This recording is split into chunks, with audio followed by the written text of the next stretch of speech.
Hello everyone, कैसे आप लोग। वेलकम बैक टू केमिस्ट्री अध्ययन।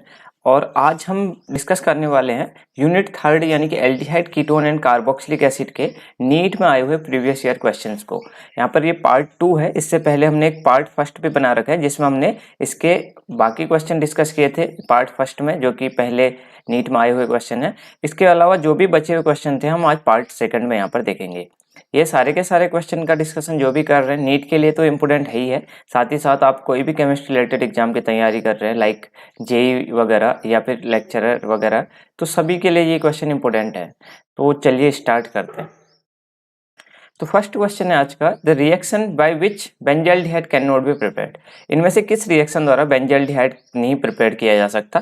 पहला जो रिएक्शन है वो है कि बेंजीन दे रखा है, उसके साथ CO दे रखा है, कार्बन मोनोऑक्साइड प्लस HCl, और इन प्रेजेंस ऑफ एनहाइड्रस AlCl3। तो ये जो रिएक्शन है इसको बोलते हैं गटरमैन कोक रिएक्शन।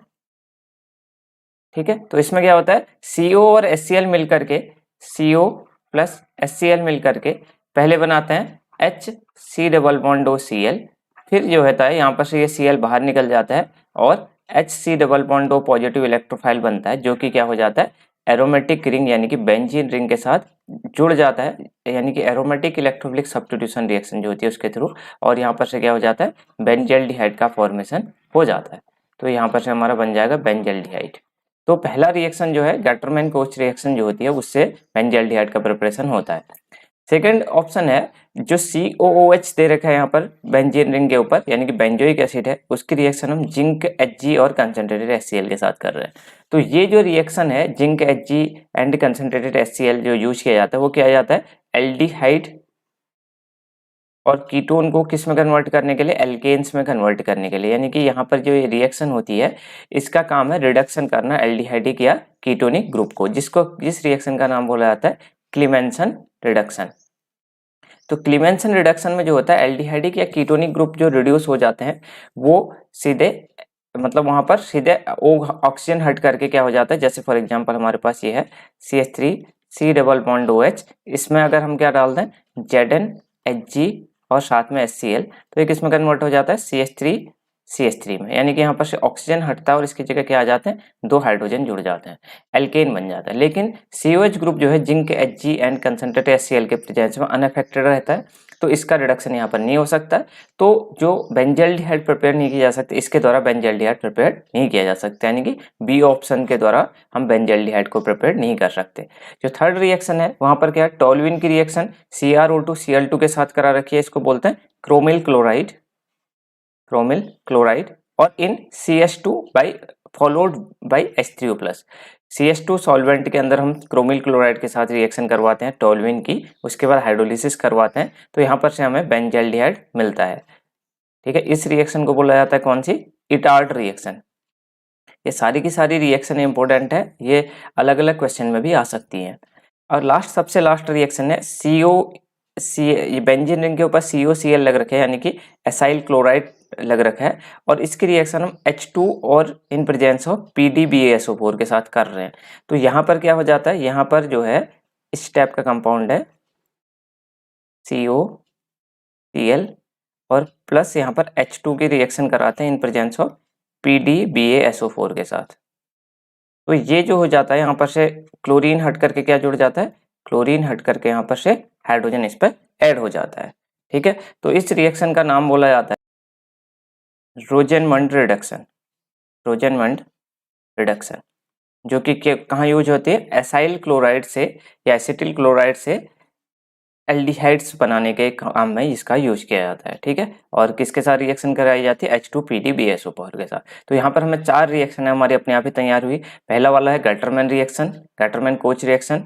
दूसरी हमारी यहाँ पर तो रिडक्शन होता नहीं है COH ग्रुप का, लेकिन अगर इसकी जगह CHO यानी एल्डिहाइडिक या कीटोनिक ग्रुप होता तो वो रिड्यूस होकर के एल्केन बना देता है, यानी क्लीमेंसन रिडक्शन। थर्ड है क्रोमिल क्लोराइड के साथ टोल्यूइन की रिएक्शन, इसको बोलते हैं इटार्ट रिएक्शन। और फोर्थ है एसाइल क्लोराइड के साथ H2PDBaSO4 की रिएक्शन, जिसको रोजेनमंड रिडक्शन कहते हैं। तो इन बाकी फर्स्ट, थर्ड एंड फोर्थ सभी से बेंजल्डिहाइड का प्रिपरेशन हो सकता है, लेकिन बी ऑप्शन से बेंजल्डिहाइड प्रिपेयर नहीं हो सकता है। तो इसका आंसर हो जाएगा बी।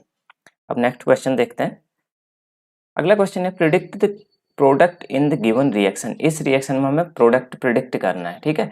तो देखो ये जो रिएक्शन है यहाँ पर दे रखा है हमको बेंजल्डिहाइड टाइप का दे रखा है और क्लोरीन भी लगा रखा है एरोमेटिक रिंग पे। तो इसमें क्या है 50% KOH के साथ रिएक्शन करा रखी है। तो जब भी हमारा पास ऐसे एल्डिहाइड्स जिनके पास अल्फा हाइड्रोजन एब्सेंट होता है इनकी जिसकी रिएक्शन हम KOH के साथ करवाते हैं, 50% KOH ही मोस्टली दिया होता है। तो ये क्या करता है, ये जो रिएक्शन होती है वो कौन सी होती है, ये जो रिएक्शन है इस रिएक्शन का नाम होता है कैनिजारो रिएक्शन।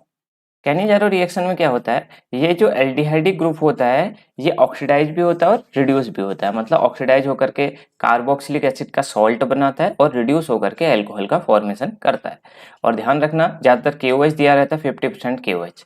तो क्लोरीन ग्रुप पे यहाँ पर कोई भी इफेक्ट नहीं पड़ेगा।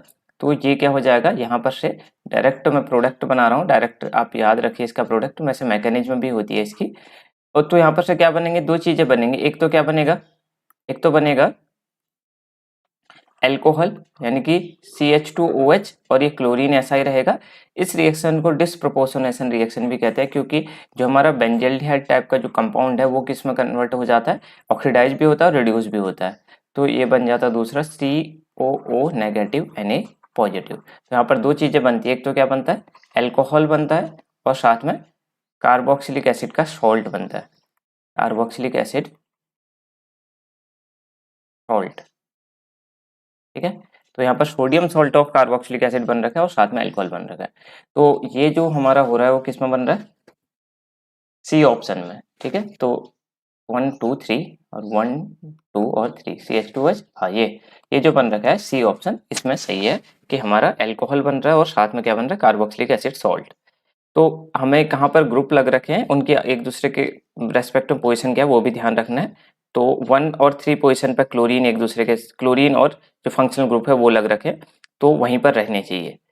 तो क्लोरीन ग्रुप कहीं पर भी अफेक्टेड नहीं रहेगा इस रिएक्शन में, केवल जो CHO ग्रुप है वो रिड्यूस हो जाता है एक बार एल्कोहलिक ग्रुप में और ऑक्सीडाइज हो जाता है कार्बोक्सिलिक एसिड वाले सॉल्ट के ग्रुप में, ठीक है। तो इसका आंसर हो जाएगा सी। अगला क्वेश्चन है acetone is treated with excess of ethanol in presence of HCl, the product obtain is. अब देखिए यहाँ पर जब भी मोस्टली हम अल्कोहल का यूज करते हैं किसके साथ, जब भी अल्कोहल को हम एल्डिहाइड और कीटोन के साथ रिएक्शन करते हैं, एल्डिहाइड और कीटोन के साथ, और मोस्टली अल्कोहल को हम एक्सेस में लेते हैं, तो ये क्या करता है, अल्कोहल क्या कर देता है, प्रोटेक्शन कर देता है एल्डिहाइडिक और कीटोनिक ग्रुप की, ठीक है। तो प्रोटेक्शन कैसे होती है वो देखिए यहाँ पर समझना।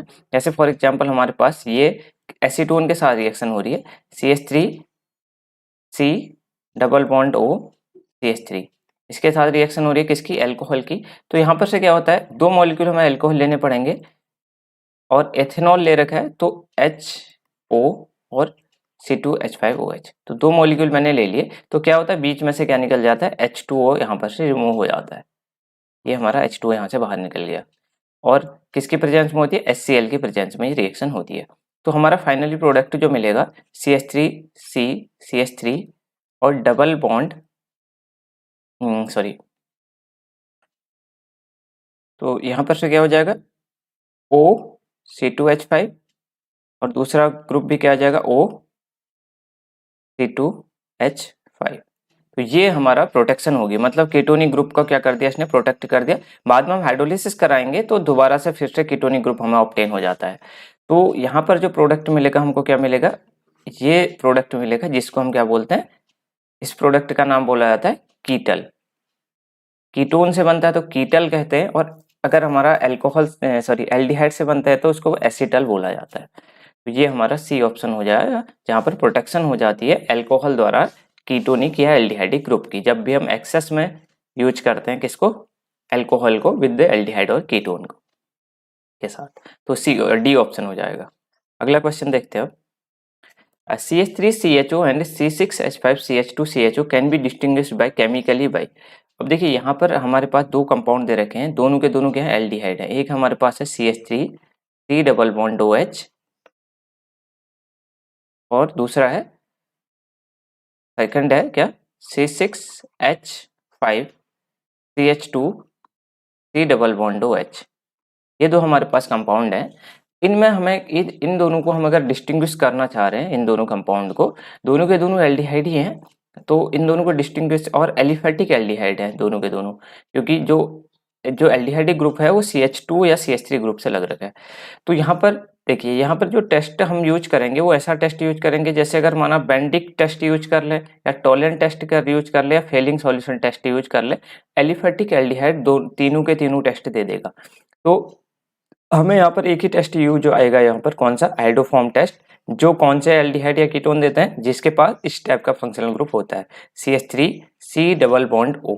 इस टाइप का अगर मतलब जो फंक्शनल ग्रुप है कार्बोनिल ग्रुप, उसके बगल में CH3 ग्रुप होना चाहिए, मतलब 3 अल्फा हाइड्रोजन होने चाहिए, और वो किस में है, केवल इस वाले में। इसमें देखिए अगर फंक्शनल ग्रुप देखें हम, CH3 डबल बॉन्ड O, इसके बगल में CH2 ग्रुप ही है, जबकि हमें 3 हाइड्रोजन वाला कार्बन चाहिए CH3 टाइप का। तो ये जो है, ये वाला आइडोफॉर्म टेस्ट नहीं देगा, आइडोफॉर्म टेस्ट नहीं देगा, और जबकि ये वाला दे देगा, और यहाँ पर से CHI3 बनता है इन प्रेजेंस ऑफ आयोडीन और साथ में NaOH के साथ में, यानी कि एल्कलाइन सॉल्यूशन ऑफ आयोडीन क्या कहलाता है, आइडोफॉर्म बनता है यहाँ पर से। ये जो CHI3 होता है वो उसको क्या बोलते हैं, आइडोफॉर्म। तो जब भी ऐसे एल्डिहाइडिक या कीटोनिक कंपाउंड जिनके बगल में, फंक्शनल ग्रुप के बगल में CH3 ग्रुप होता है, वो क्या करते हैं, आयोडीन और NaOH के साथ रिएक्ट करने पर एक येलो कलर का आइडोफॉर्म का कंपाउंड या सॉल्यूशन हमको ऑब्टेन होता है, PPT ऑब्टेन होता है वैसे ही। तो ये क्या कहलाता है, आइडोफॉर्म टेस्ट, और इसको वही ग्रुप देते हैं जिनके बगल में CH3 टाइप का, फंक्शनल ग्रुप के बगल में CH3 ग्रुप प्रेजेंट रहता है। तो इस वजह से आइडोफॉर्म टेस्ट यूज होगा CH3CHO, C6H5CH2CHO को डिस्टिंग्विश करने में, और ये आइडोफॉर्म टेस्ट देगा और ये वाला आइडोफॉर्म टेस्ट नहीं देगा। अगला क्वेश्चन है, the correct order of decreasing acidic strength of trichloroacetic acid, trifluoroacetic acid, acetic acid and formic acid. ये सिंपल सा क्वेश्चन है, इसमें हमें क्या करना है, सबसे पहले इनका स्ट्रक्चर बना लेते हैं। सबसे पहले ए ऑप्शन है ट्राइक्लोरो, ट्राइक्लोरो एसिटिक एसिड, यानी कि C के साथ C3 Cl ग्रुप और COOH, तो ये हमारा हो गया ट्राइक्लोरो एसिटिक एसिड। दूसरा है trifluoro acetic acid, fluorine fluorine fluorine और COOH। और थर्ड हमारे पास क्या है, एसिटिक एसिड, सिंपल सा CH3COOH। और सबसे लास्ट में फॉर्मिक एसिड, फॉर्मिक एसिड होता है HCOH। तो अगर हम यहाँ पर देखें तो सबसे ज़्यादा इलेक्ट्रॉन विड्रॉइंग पावर वाले ग्रुप फ्लोरीन लग रखे हैं इसमें, यानी कि ट्राइफ्लोरो एसिटिक एसिड। तो यहाँ पर सबसे ज़्यादा एसिडिक जो हो जाएगा वो कौन सा हो जाएगा, B हो जाएगा। ठीक है, उससे कम इलेक्ट्रॉन विड्रॉइंग किस में लग रखे हैं, क्लोरीन वाला। तो क्लोरीन वाला आसानी से खींचेगा, उसके बाद तो H+ निकलेगा आसानी से, तो उसके बाद कौन सा हो जाएगा, A वाला, उससे कम एसिडिक। और अगर थर्ड देखें तो इन दोनों में CH3 ग्रुप जो होता है कैसा होता है, इलेक्ट्रॉन डोनेटिंग ग्रुप, और हाइड्रोजन इलेक्ट्रॉन डोनेटिंग नहीं है इन कंपेयर टू CH3 के। तो इसके बाद कौन सा आ जाएगा, D ऑप्शन, और सबसे कम एसिडिक हो जाएगा C ऑप्शन। तो यहाँ पर से ए आंसर सही हो जाएगा, BADC। इसमें सिंपल सा देखना है, जितना ज्यादा इलेक्ट्रॉन विड्रॉइंग ग्रुप लग रखा है उतना ज्यादा एसिडिक स्ट्रेंथ होती है किसी भी एसिड की, और जितना ज्यादा डोनेटिंग ग्रुप लगता है उतना ही कम एसिडिक स्ट्रेंथ हो जाती है। तो ये थे आज के कुछ क्वेश्चन। यहाँ पर हमने बहुत सारे क्वेश्चन डिस्कस कर लिए। अब देखेंगे हम नेक्स्ट वीडियो में बाकी नेक्स्ट चैप्टर के क्वेश्चन। थैंक्स फॉर वॉचिंग, मिलते हैं नेक्स्ट वीडियो में।